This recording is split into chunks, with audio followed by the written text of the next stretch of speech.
we have a really interesting topic to cover today. So this is something that there's been a lot of debate in the industry about how customer success and sales or pre-sales teams work together. When you kind of piece this together from a customer's lens, they are looking for a singular journey with your company and a singular experience and not get caught up in your org boundaries. Tushar has taken a very interesting approach to the way that he's organized his team. But before we dive into that, Tushar, maybe share a little bit of your past experience and prior to your current role, and then lead into what your current role looks like. Right. Yep. Great. I'll also start with a quick intro. Right. So my name is Tushar Bansal. At present, I'm VP of Customer Success at Heap Analytics. But prior to Heap, so I started my career around the time when customer success as a term really did not exist. So I did technically start in customer success. It's just that I did not know. So we used to have one function post sales, and the idea was get customers to renew, keep them happy, and make sure they're getting value. And if you really think about it, that's the core value even today for customer success. So that was one big giant function at my first company. That was my first SaaS B2B experience. From there on, organically within the same company, I moved to pre-sales, and I kind of found, I would say, I found my ground. I was in love with the pace you see, the deal velocity in the pre-sales. Yep. So for the last many years, I was running and building pre-sales functions. And then most recently, when I came to Heap, this is where I really got the opportunity to bring my previous experiences running post-sales and pre-sales together under one umbrella. And the reason we did that, everywhere I've been, every company I've worked at, every company I've consulted, one common issue every company experiences, your customer journey is disjointed, right? So you sell a promise to your customer during the sales process, and with all well intentions, right? But you sell a promise, but then people who come in to deliver on that promise, they don't know what you sold. Right. So how we can bridge that gap and have that one, what I call one single neck to choke, which in this case was me. That was really the vision why we thought of this structure. Awesome. Very interesting. I think your point about, during the sales process, we sell the promise. And then often when the customer engages in the implementation and the value realization phase, there's essentially a full recap that they have to go through to explain what is it that they were sold, or what is the problem that they're having to be solved. Right. So Tushar, take us through this a little bit more, right? So you obviously first, actually, I want to take a moment to understand your pre-sales experience, right? So that was at prior companies in addition to Heap, but making that transition from pre-sales to running both CS and pre-sales is very ambitious and different. What prompted you to go down that path? I think, like you mentioned briefly, I'll elaborate there, right? So that disconnect, that pain customers experience when they go from pre-sales to post-sales, like you mentioned, we essentially ask them to go back and recall everything they've already shared with us, right? When they were working with our sales engineering or salespeople, right? They have already talked about their use cases. They've already talked about what success looks like. They have already talked about the key stakeholders and all of it, right? And as soon as we do this so-called, which is a very traditional thing, right? Most of the companies do that. My previous companies have done that. The post-sales kickoff, we introduce new people, new faces, and we basically make them repeat the entire thing. And it's not just that one conversation, right? It carries forward, right? From the technical details to the relationship details, right? A lot gets lost in translation, right? Because again, your left hand is not talking to the right. And that was really the big motivation. I've experienced this pain firsthand on both the sides, running post-sales and running pre-sales, and also as a customer, right? I've in my journey as a go-to-market leader, I've procured a lot of tools, and every time I will experience a vendor asking me for same information, right? It will immediately result in loss of some trust, right? Because if you don't know what I want, then how can I trust the promise you sold me? Right. A good point. And I think this particular issue of sort of the, what's been called like the sales CS handoff. And it's really, as you said in our last conversation, it's more of a transition, not a handoff, and sort of a collaboration across the two teams. Right. There are different ways to solve that. Now, I think in your context, given the strong expertise and background you have on the CS, on the pre-sales side, you've chosen to kind of put those two teams together. Are there other ways, or what are some of the traditional ways in most companies go about solving this? Right. So I guess before talking about solving this problem, I want to zoom out, talk about customer journey a little bit. Perfect. The problem starts if we start designing a customer journey post sales, right? If you design your customer journey, which starts with the very first touch point with the customer, half the problem is solved, right? So the way we solved it over here, or I would not even claim I've solved everything. A lot of this is still work in progress. But essentially, our customer journey starts pre-sales, right? So we have 4 stages. The first one is value engineering, which is led by our pre-sales people. And the idea is we start capturing right from the first touch point when we go through that typical discovery process, understanding customers' pain point. We follow command of the message framework, which I'm sure is familiar to most other people selling SaaS. But the idea is when we document the delta, right, or the customer's pain points, and we quantify what value is to them, then we continue building on that same, right? If I talk tactically on that same document, if I talk even strategically, right, continue building information on top of the same process we started. So again, even if new people are coming in, like you said, something I mentioned to you last time, we avoid using the term handoff. It's a transition, right? So we start collecting information and then we continue building on top of it. So when you think about different parts of the customer journey, new teams will come in, they will take a more active role in that part of the journey, but we all collectively own that entire journey, right? That's at least the mindset we like to operate with. Got it. Okay, super helpful. So Tushar, you were taking us down the path of what does that customer journey look like? And you started by saying, well, establish value on the front end. What are the additional steps as you kind of go, as you take the customer through that journey? Right. Yeah. Like I said, the first one is value engineering, where essentially we start the success planning process with the customer. And then the next phase is value activation. Obviously, maybe I can go, you tell me, I can go in as much detail as you want. Maybe just talk us through the 4 steps first. Right. So let me talk about the 4 steps and then we can dig deeper. You tell me, right? So first is value engineering. We document what value is and what success means to the customer. Second stage is value activation, where the idea is the customer is set up to get value out of our platform. They may not still experience the value, right? But they are in position in terms of implementation. The implementation is done. In terms of training, the training is done, right? They are now well positioned to get value. The third phase, which I also feel is the most important phase, is value assurance, right? This is where the customer should taste value for the first time, right? Whether the value is directly achieving the ROI, right? We discussed during pre-sales, or whether in small chunks, right? Maybe we have started saving time, right? With our platform compared to what you were doing in the past, so that it's more efficient. That's value. Again, we try to align with the customer on what value means to them, because the definition of value could be different for every customer. So if you try to box it and can it for every customer, I personally believe that's a recipe for disaster, right? So you have to first define what value means, and then you make sure customer is activated, and then through value assurance, we are supporting them through change management. We are helping them get to that first value.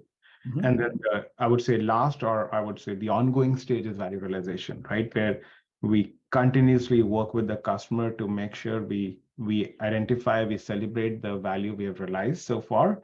And then we continue building more value perceptions, and then the cycle continues, right? So the term I adopted from our CEO, he always uses the term stairway to value heaven, right? So it's a journey. It doesn't start or end, right? It only starts, and then you continue delivering value, you build more perceptions, you deliver more value, right? And so on. Got it. Got it. Super interesting. Stairway to Value Heaven. I love that.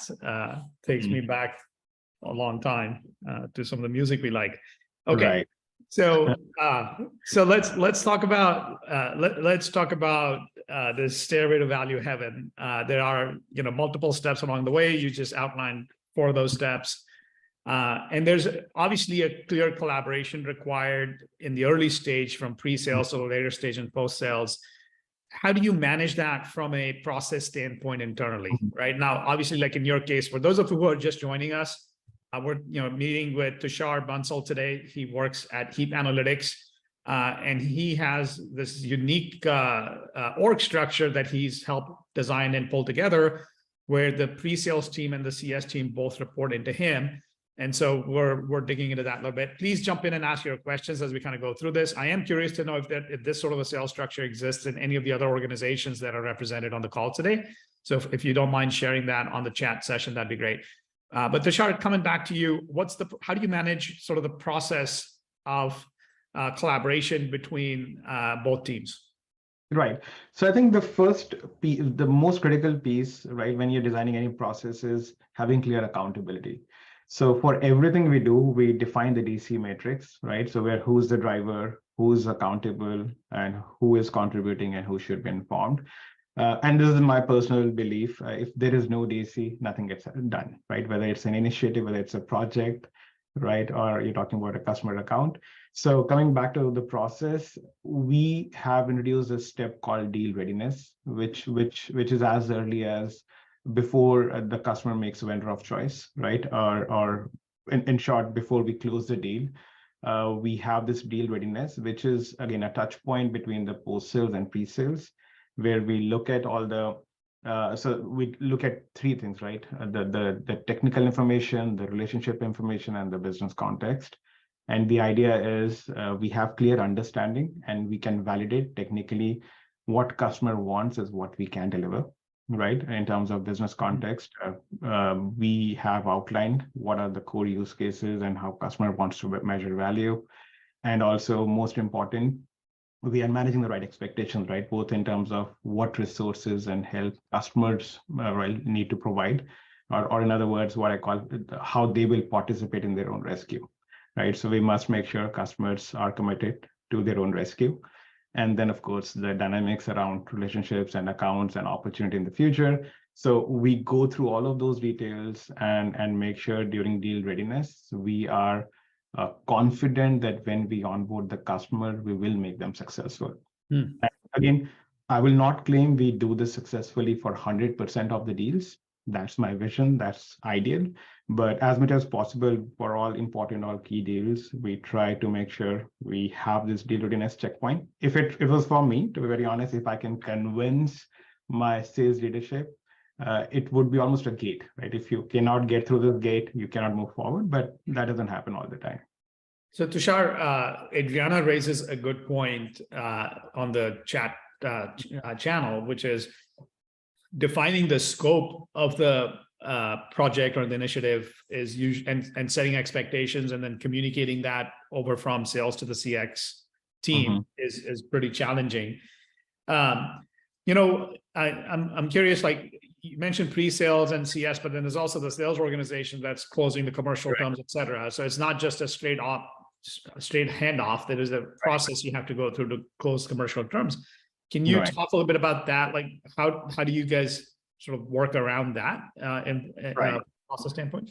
Right. So just to be clear, right, pre-sales to post, you're right, doesn't just mean pre-sales team to a customer success team. There are actually 4 parties involved.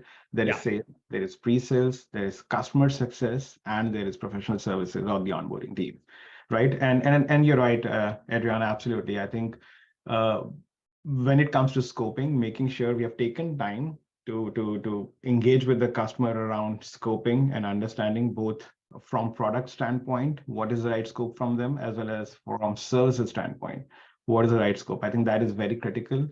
I personally believe if I have to pick like top 3-4 things that will result in happy customers and long-term customer value, customers who will continue growing and buying from you, this is one of those 3-4 critical pieces where we have taken time and we have not taken shortcuts. We haven't signed a customer just because they were ready with the check. Right? So we have taken time, we have spent right amount of time scoping both what products are relevant to them as well as what services are relevant to them. Got it. Again, part of that same deal readiness process, the first step is discovery, second step is technical scoping. These are all part of the sales process. And the third step is deal readiness, where we have this transition point, right? And again, the reason why we do this before the deal is closed, so that if there is any gap, whether in terms of setting customer expectations or no, for what they are looking for, probably they should buy X amount of services, not Y, right? So we have time to make those tweaks before the deal is closed. And that's the reason we try doing it. Got it. Okay. So, so I'm going to shift gears a bit, folks, and please jump in again with your questions as we go through this. If you'd like to ask your question directly of Tushar, just raise your hand or comment in the chat session, and we'll open the line to you to bring your questions up. But let's so Tushar, I want to shift gears a little bit and talk about incentives, right? So incentives to drive behavior. And in particular, sales teams tend to be fairly coin operated in terms of what behaviors are manifest. Whereas, on the customer success side, we see folks who are more empathetic to customer and being the voice of customer back into the organization.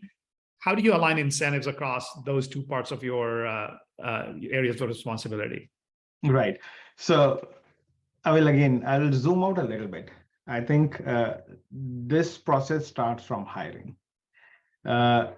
There are I would say broadly, two type of people when you start hiring for pre-sales roles. One, who think they are sales, right? Two, who want to be customer advocates and they have the ability to be product experts.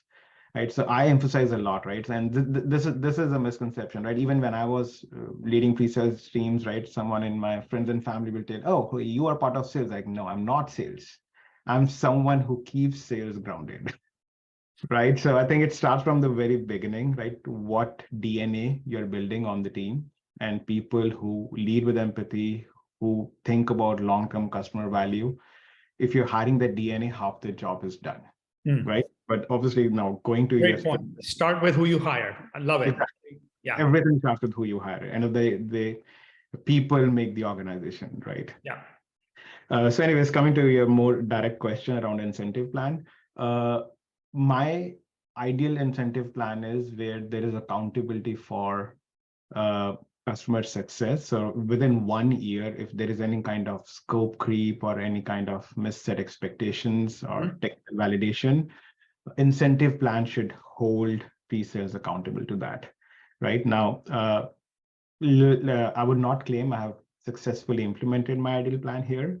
Everything is work in progress, but we are going in that direction. We are going in the direction where you are not simply paid based on how much quota you close, which is very typical for most of the pre-sales teams, but also there is accountability for how much services you're selling or the technical readiness for the account or technical success within the first year. That's what we are marching towards, but still not exactly in place.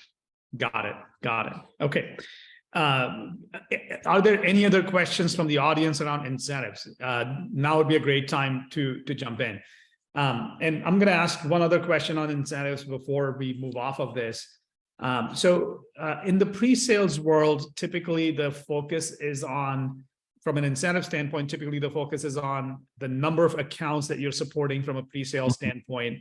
Whereas, if you look at it, typically in the customer success side of things, it's based on the amount of ARR that you're helping to manage and renew, et cetera. How do you align ratios? Obviously, there's different segments of customers. And Tushar, how many customers does Heap have, ballpark? Both like. So, given we have a lot of customers in the SMB space, we have thousands of customers. And if I talk about, like you said, how we are structured, like on the pre-sales side, a typical blended ratio between my A's and pre-sales, that's 3:1, right? Again, which is very common industry standard, something I've used in the past as well. But then, of course, these ratios vary. Like for our commercial segment, we'll have 5:1, and then all the way for our strat, we have 2:1. But somewhere blended is 3:1.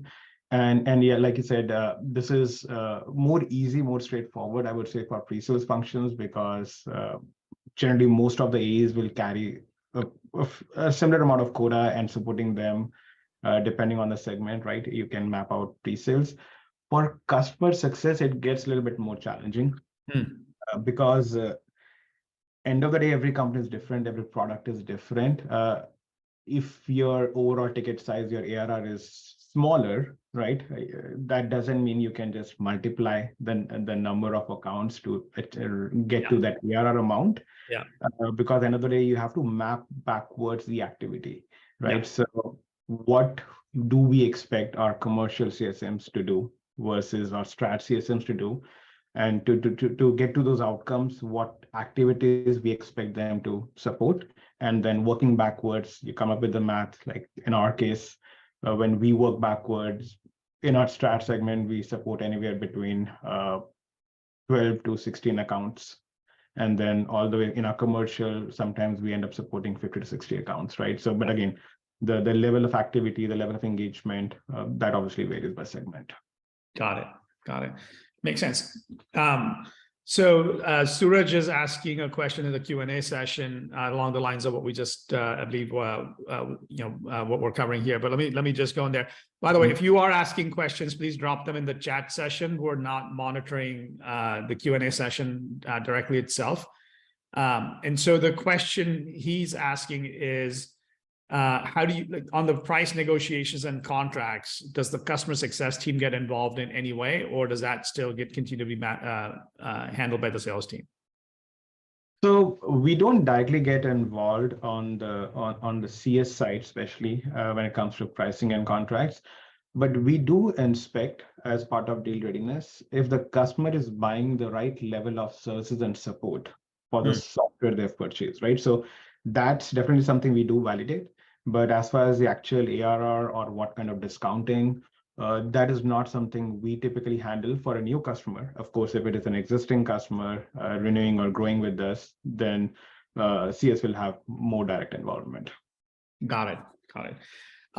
There's a question from Gary Hoffman wondering if, well, it looks like he's got a process where new salespeople go through CS training in addition to sales training to learn about the product and customers. Do you feel like this helps in pulling the CS and sales teams closer together?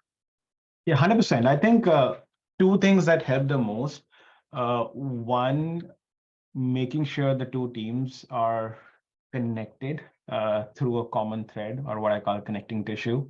And normally it should be obviously grounded in the top line metric for the company, right? As much as possible, if you can align the top line metric, like what ARR they're trying to close when it comes to sales and pre-sales, how they're supporting that ARR, then all the way, right? Like I said, there is accountability on how much services they're selling, right? So there's that component. But also, it's very important you're speaking the same language, and there is that MVP of product knowledge that has to be shared between all the different go-to-market teams, right? So Gary, I'm not sure when you say going through CS training, do you mean they understand all different aspects of your customer journey, or more from product standpoint? But from product standpoint, we do try to club everything into one go-to-market enablement motion, where the level of depth you go through varies by by team, but we start with a common thread between all those teams. Got it. And Gary did clarify that he meant all of the training that a new CS person gets. Okay. Okay, there's a question here from Suraj. Sorry, one thing I would add, we do go through a typical command of the message training and metric training, both on sales and CS side, because this also, like I said, the two teams need to speak the same language. And when you're aligning around those standard frameworks, it helps you with that. Got it. Great question here from Suraj. I think for SaaS-based models where they're really, it's a subscription plan, not a lot of negotiation on pricing. And we see that with a lot of PLG companies in particular, where there's no negotiation involved. What would be your advice on how to handle who explains the pricing to the customer in that early sign up and adoption phase? Right. So again, I'll again zoom out a little bit. It's always important, right, to get the foundation right. Details take care of themselves, right? So when we're dealing with customers, there are three aspects. There is commercial success, there's relationship success, right? And there is technical success, right? Or the product success. Depending on the size of the organization and complexity of your product, right? You can expect individuals to own one or two, or in some cases, all three aspects of the relationship, right? Now, it really depends how complex your product is and who's your end audience. But again, and also it depends on the segment, right? If you're talking PLG commercial, you might expect the same person to own all three responsibilities. In most cases, then that would be a seller supported by pre-sales. But as you go more up market, as you talk more strat customers, these roles do get very unique.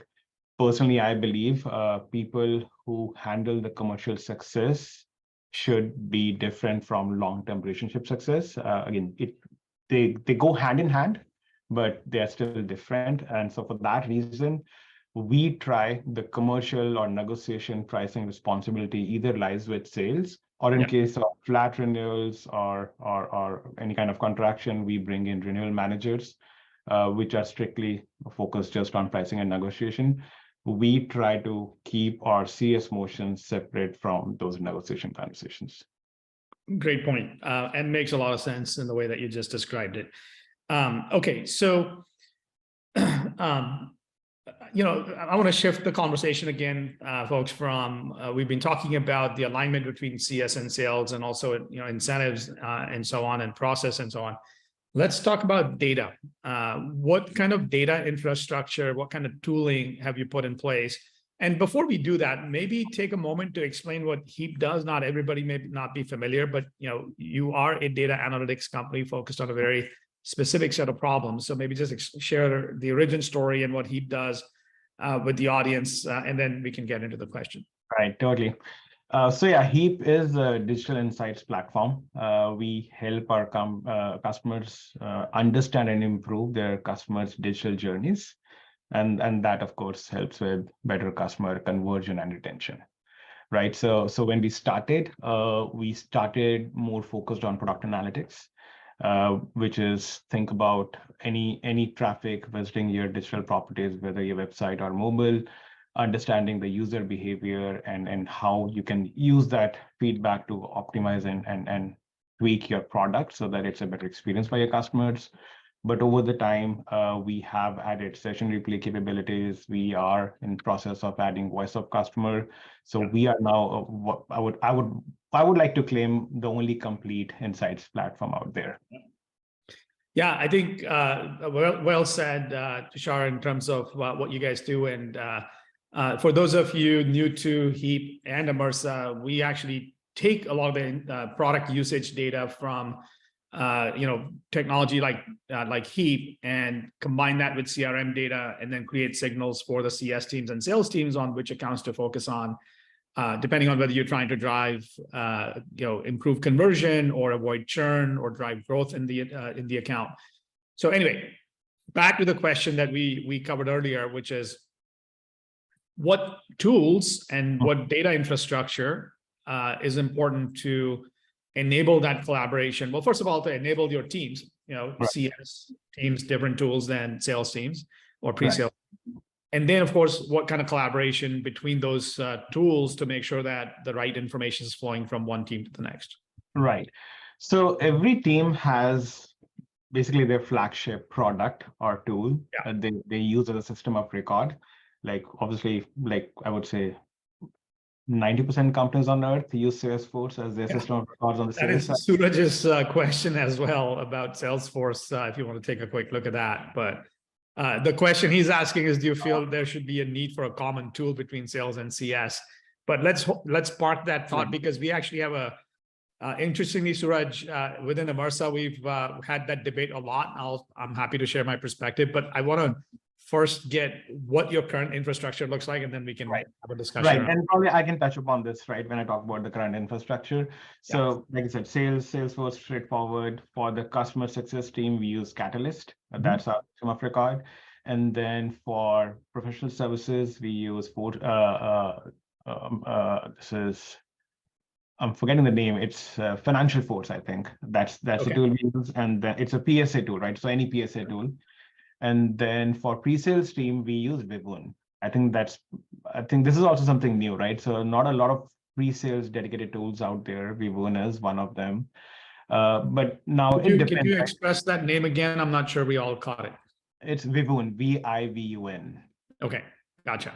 right? I think it's one of the first tools dedicated to pre-sales because everyone has thought about sales and CS, but when it comes to tooling, I think pre-sales was the foster child. No one thought Yeah. about them. But I think Yeah. we were one of those first companies, and we were one of their early adopters where we started using Vivun.